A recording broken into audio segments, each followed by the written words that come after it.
বাইরের তাপমাত্রা যেমনই হোক, আমাদের দেহ তার অভ্যন্তরের তাপমাত্রাকে প্রায় স্থির রাখতে সক্ষম। কিন্তু অতিরিক্ত গরমে শরীরের তাপমাত্রা নিয়ন্ত্রণ ব্যবস্থা যখন কাজ করা বন্ধ করে দেয়, 104 ডিগ্রি ফারেনহাইটের ওপরে উঠে যায় তাপমাত্রা, তখন তাকে বলে হিট স্ট্রোক, যার উপসর্গের সাথে স্ট্রোকের উপসর্গের মিল আছে। যেমন অতি দুর্বলতা, শরীর ঝিমঝিম করা, অজ্ঞান হয়ে যাওয়া, এছাড়া খিঁচুনি, মাথা ব্যথা, বমি বমি ভাব বা শ্বাসকষ্ট। হিট স্ট্রোক হলে যা করবেন: আক্রান্ত ব্যক্তিকে যত দ্রুত সম্ভব কোনো একটা ঠান্ডা বা শীতল স্থানে নিয়ে যান। শরীর থেকে অতিরিক্ত কাপড় চোপড় খুলে ফেলুন এবং সমস্ত শরীর ভেজা কাপড় দিয়ে মুছে দিন। কুলিং ফ্যান জোগাড় করা গেলে তা দিয়ে শরীর ঠান্ডা করার চেষ্টা করুন। আইস প্যাক পাওয়া গেলে বগলের নিচে ঢুকিয়ে কাপড় দিয়ে জড়িয়ে দিন। রোগী খাওয়ার অবস্থায় থাকলে তাকে পানি, শরবত, ফলের জুস বা খাবার স্যালাইন খেতে দিন।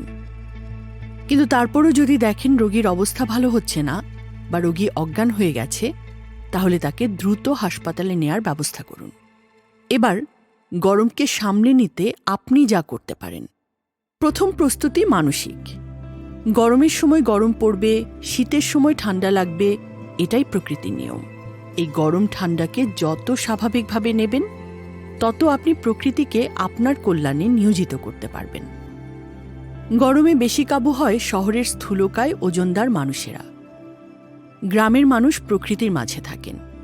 তারা জানেন প্রাকৃতিক উপায়ে কিভাবে প্রকৃতির সাথে লড়তে হয়। গ্রামের মানুষ সূর্য ওঠার আগে ঘুম থেকে ওঠেন। আপনিও সূর্য ওঠার আগে ঘুম থেকে উঠুন। বুক ভরে দম নিন, কিছুক্ষণ দম চর্চা করুন। নিজ নিজ ধর্মমতে ইবাদত উপাসনা করুন। নাশতা করুন পান্তা ভাত দিয়ে পেঁয়াজ সহকারে। কাঁচামরিচ বা টাটকা মরিচ পোড়া সাথে নিতে পারেন। আগ্রহী হলে শুটকি ভর্তাও রাখতে পারেন।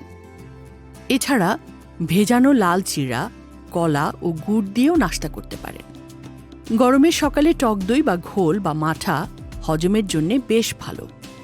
আর হজমের যে কোনো সমস্যা দূরে কাঁচকলার ঝোল খুবই সহায়ক। তবে গরমের সকালের সুপারফুড হতে পারে ছাতুর শরবত। শরীরের ভেতরে অনেকক্ষণ পানি ধরে রাখা এবং পানি শূন্যতা রোধে ছাতুর শরবত খুব ফলপ্রসূ। তবে এতে আবার হোয়াইট পয়জন বা চিনি মেশাতে যাবেন না। ছাতুর সাথে পানি মেশাবেন, একটু লবণ আর লেবুর রস। হয়ে গেল ছাতুর শরবত। রোদ ওঠার পর থেকে দুপুর পর্যন্ত কচি শসা, ক্ষীরা, ডাব, তরমুজ, পাকা পেঁপে, লেবু পানি, আখের রস, তেঁতুল গুড়ের পাতলা শরবত, ইসব গুল, তোকমা বা ওলট কম্বলের শরবত খেতে পারেন। সাথে হালকা আখের গুড় মেশাতে পারেন। এসব খাবার বা পানীয় শরীরে পানি ধরে রাখা এবং পানি শূন্যতা রোধে কাজ করবে। আর যে সবজিগুলো গরমে আপনার জন্য স্বস্তিদায়ক হবে তা হল লাউ, কাঁচা পেঁপে, কাঁচা কলা, টমেটো, চাল কুমড়ো, চিচিঙ্গা, ঝিঙা, বরবটি, শসা, ধুন্দুল, বাঁধাকপি, কচুরলতি, কচু, পুদিনা ইত্যাদি। আর গরমের সবচেয়ে কার্যকর সুরক্ষা হল পর্যাপ্ত পানি খাওয়া। প্রতিদিন কমপক্ষে 1.5 লিটার বিশুদ্ধ পানি পান করুন। যে কাজগুলো বর্জন করবেন: সারাক্ষণ এসির মধ্যে থাকবেন না, বিশেষ করে ঘুমের সময় এসি চালু না রাখা ভালো। কোল্ড ড্রিঙ্কস বা বাজার থেকে কেনা প্যাকেট জুস খাবেন না। এছাড়া রাস্তার পাশের শরবত, বরফ দেয়া আখের রস ইত্যাদিও খাবেন না। পাশাপাশি বর্জন করুন বাইরের খোলা খাবার, স্ট্রিট ফুড, ফাস্ট ফুড ও ভাজা পোড়া। গরমকালে অনেকে বেশি বেশি খাবার স্যালাইন খান। নিয়ম না মেনে ঘন ঘন স্যালাইন খাওয়া ডেকে আনতে পারে মারাত্মক ঝুঁকি। নিয়ম হচ্ছে প্যাকেটের সবটুকু গুঁড়ো 1/2 লিটার পানিতে গোলাতে হবে।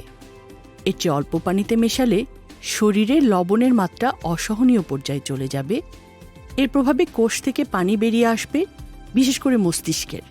একসময় কোষগুলো নষ্ট হবে, পরিণতিতে মৃত্যু পর্যন্ত হতে পারে।